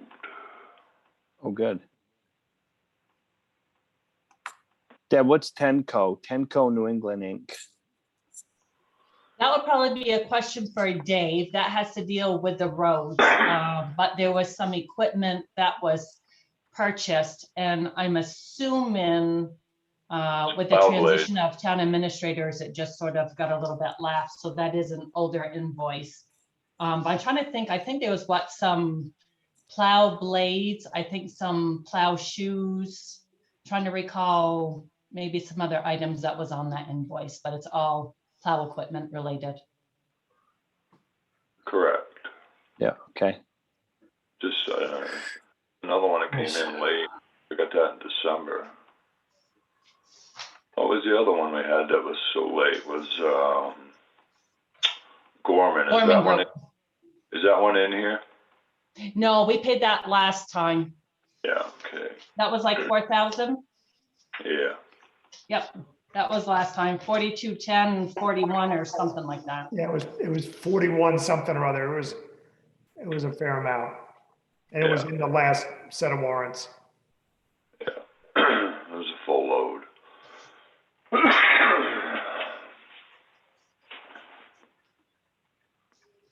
Wow, I can't believe a little town. Deb, you're busy.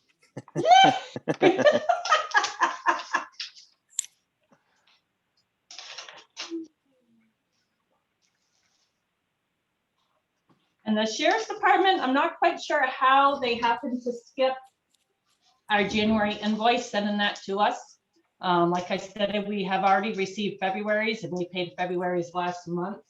But must be they're just seeing that we did not receive that one and sent that one along again to pay.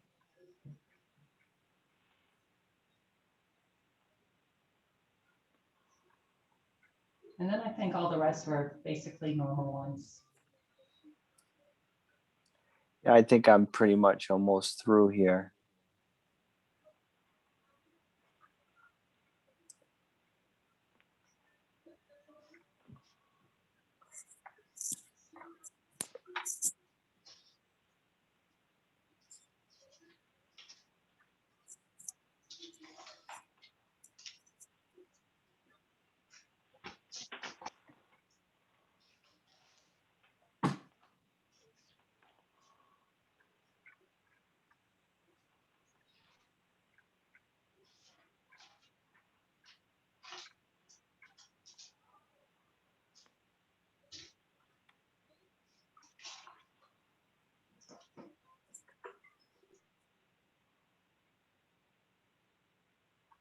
Yeah, that was for a bunch of Tenco, bunch of plow blades. Yeah, it's just there. It's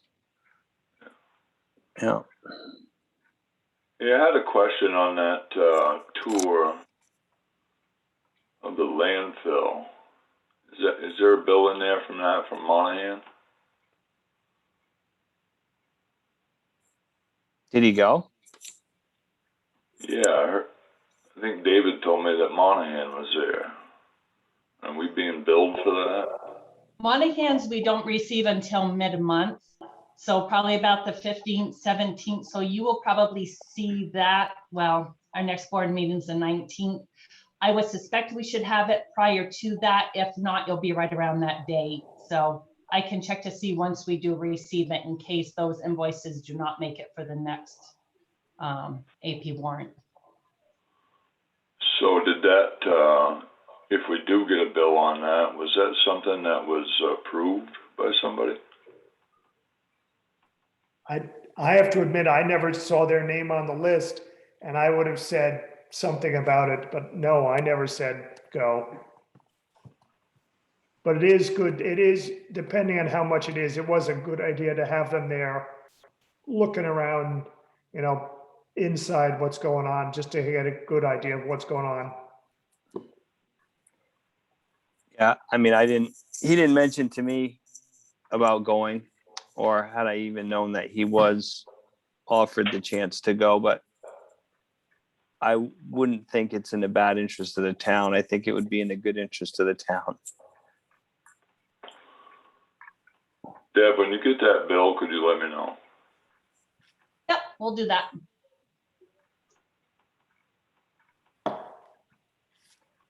So yeah, when you're through, David, I've looked through all of these warrants and I don't see anything that I have any questions about. I'm good, I guess. Okay, Approval. so I make a motion, we approve the warrants that Deb sent over in her email to us. A second. All those in favor? Aye. Aye. Okay. Thank you, Deb. Keeping us broke.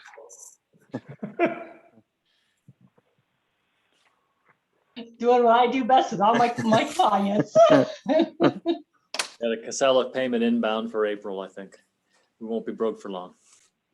Okay. Plus another, so we're gonna be getting another, looks like we might be eligible for another 300,000 moving forward through the Recovery Act. What was that act? Yeah. It was one just passed by Congress. Yeah, so we might be eligible for that, and the guidelines will be written up, I believe, May 10th on monies that can be spent on. Oh, let's get it. Oh, absolutely. Absolutely. Okay. Moving on, number 8, minutes. Let's bring up February 1st, 2021 minutes. All right, hang on. Okay.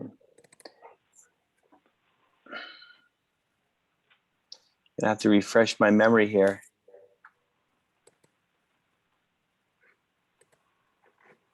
It'll take me a second. February, February 1st, 2021 at 6 p.m. So it's the draft minutes are, I think it's just the second one down in that email you sent us. yeah, no, I'm just having trouble showing the right one. Okay, there we go. That's the wrong one, actually. That's the 22nd. Okay.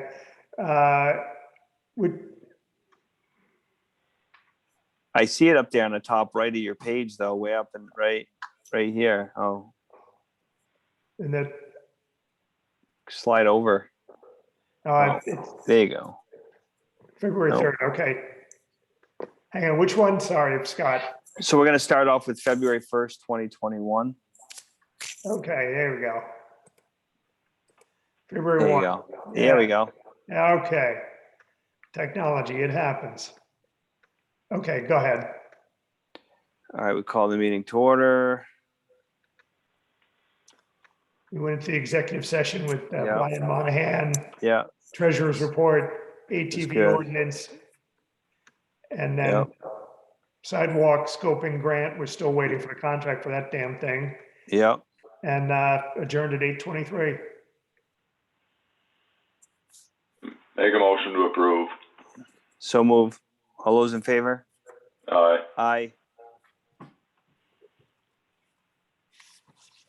Was that for all the minutes or just March 1st? March 1st. Okay. No, February 1st.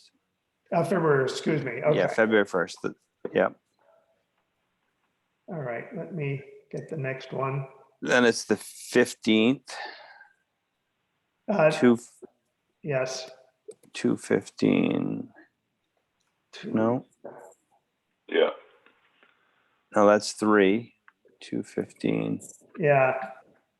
There was hang on, let me just open that one, see if there's another one here. There should be. I think it's behind your.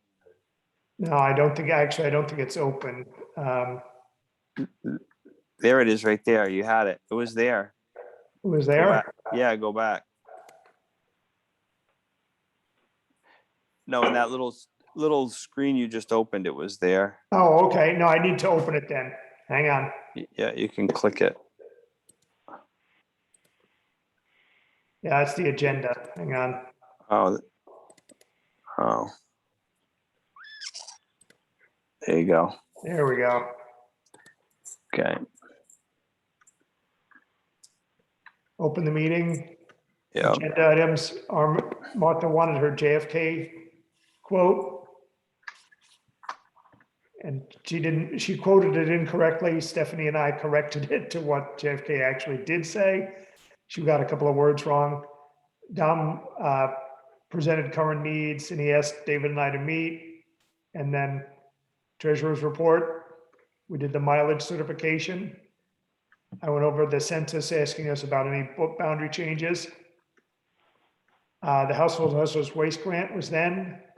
The thank you note for first responders at the Express. The $5,000 grant that Deb's gonna start spending very soon. And then warrants and a motion to approve minutes. Motion to approve. So move. All those in favor? Aye. So we approve the minutes of The February 15th as written. Yep. Okay, now February 22nd. There we go. This is the one that got redacted and then just it eliminated the whole, it got redacted and then deleted because Dom did not have the authority to act as he did when we went to executive session, and I went through my apology for not scheduling a meeting. And then the informational town meeting, and Matt Maxwell was there briefly. We went over the PDF version of the town report. The executive session is now sort of a moot point. And then the warrants and the minutes.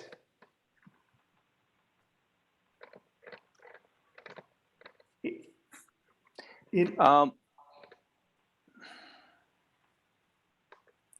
that the executive session we made the decision on personnel? Yes, that was the remote work decision, but it was also the executive session where we went into it with Leo. Not Leo, excuse me, Dom. Wow. Yep. But that got eliminated after consultation with VLCT and a very brief attorney phone call.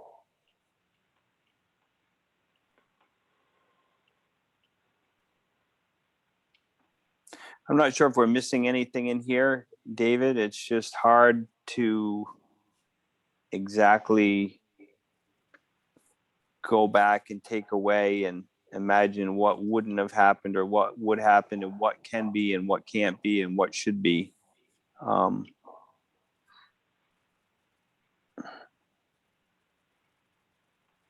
Make a motion to approve. So move. All those in favor? Aye. Aye. Okay. February 3rd. Excuse me, March 3rd. Wow. I got February 3rd on the brain. Chair in favor. This is one we reorganized the board. Meeting was only about 20 minutes long. Yep. You can see at the very bottom of the. Yep. So move. Aye. Aye. So we Okay, approved. Yep. And now up to our last meeting on March 15th. Yep. We postponed the SWIP because Sherry was not able to attend and the Casella people were coming at tonight. We had the discussion with Sheriff Harlow and patrolling on town roads only. And she mentioned that enforcement, the enforcement action happened by the school officer on his way to and from school. Motion to approve. So move. All those in favor? Aye. That's it. That's all the minutes. Can I bring up one other question regarding the fire district appointment of a person is that something that should be, Ned, on the agenda? Like, I mean, I know we've asked Dominic in the meeting that we didn't have, and he wasn't there. Yes. I do know that I did talk with Dom today, and Dom does actually want the fire district to be placed on the next board meeting, possibly to discuss as far as appointments, but primarily to go ahead and give you an update as far as what the current status is. And I also So have, if we can move forward with appointments, Ned, do we have to, do they have to have a special meeting now that nobody stepped forward? no, they're just still sort of kicking along. They're able to do, in terms of the CTF, do regular business, pay for the electricity maintenance, things like that. They just can't do anything sort of new or different, or frankly, create a budget. I have some feelers out there. Hopefully one of them comes through. I haven't checked my email, but I will check it before I go. Hopefully we get some taker, but it would be great to have, whether we have an appointment next meeting or not, it'd be great to have Dom come and just give his 2 cents, just to make sure they're, you know, because I'm sure they're keeping their heads above water, but no more than that. So that being And I said, think let's go Dom back. has, Do we have anybody to appoint, and can we now that has closed, that time frame is closed? That time frame was only an artificial time frame to get people to act. The select really? board can appoint somebody at any time. So it would have to be, so would that appointment have to come? I mean, he could recommend 5 people, and I understand that we could put the ones we want on, but do those people have to reach out to him and come to a meeting? How does this work? They can do any of the above. You know, I've reached out to a couple. Dom, I'm sure, has reached out to a couple. Whether they attend or not, it's really up to them. And whether they attend or not is up to the select board to say that's good or bad or appointable or unappointable. I mean, my preference would be that they show up at a meeting and they give their 2 cents. You ask them a couple of questions, and you move on to selecting a person to appoint so that they can move forward with their organization. yeah, Do we Dom have has any put some takers, feelers Deb? out there too. What's that? Are there any takers? None that I know of as of yet, but I know that he has been putting some more feelers out there as well. So I think he's hoping that by the next meeting, either he'll have some names for you or to look to see what the next step will be at that point for appointing. Yeah, Deb's correct. Yeah, it's going to be hard to find someone to appoint. I don't believe we're going to have a list of 10 people to choose from. I think we're going to be begging to get one. Yeah. I think we're going to have 1 or 2, and and it's going to be thank you and appoint them right away. Well, they just need 2. Well, no, they only need 1 to have business to have a quorum. True, but Yeah, but it'd be nice. It'd be nice to have 2, but the key thing is they need to have 1, and then they can start to the budget process and call a special meeting and sort of, reconstitute themselves in some way, shape, or form. Yeah.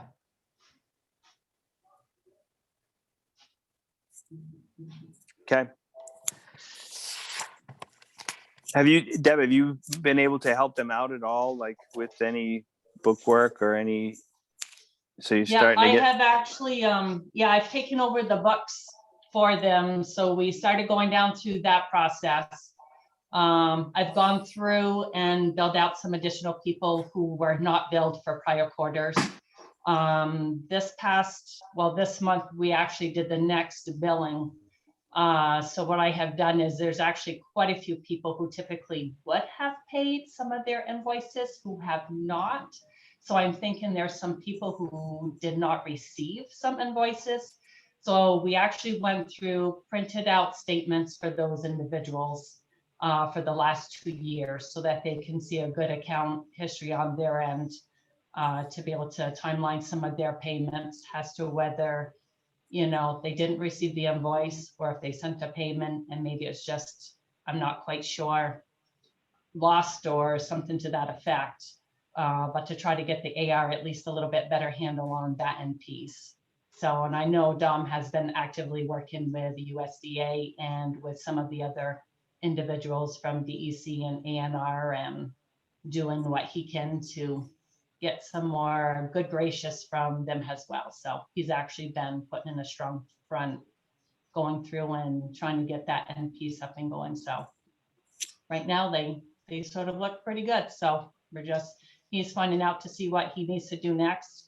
Like what Ned has stated, that definitely, I believe he's going to be coming to the point where he's going to start needing to have some additional board members because all the little stuff that he could do, he's basically has taken care of that. So now he's ready for some more actions to be done. And yeah, you need the board members for that. So. Right, he'd probably get some of the loans forgiven and some of the debt. I mean, I don't know Yeah. exactly, but I'm sure he can do a reorganization if he has some. I'm sure the state doesn't want him to go bankrupt. Oh, absolutely not. And I think a big piece is for like this past year, there really weren't payments sent to USDA for reimbursement. So he has gone through and gathered that information and he has actually sent that off to them. So I know he has already been granted some money that they're going to be sending back. So it's a lot has lapsed over this past year that he's just going back and trying to get that stuff back organized, back in order, submitted, and definitely get the cash flow coming back in as far as the USDA side to the extent that he can. Once you get those big pieces fulfilled, then it'll be time to start going after as far as like the members and trying to get collection over on that end to help sustain that. But definitely there's changes that have to occur, which I think definitely will occur. So. Yep.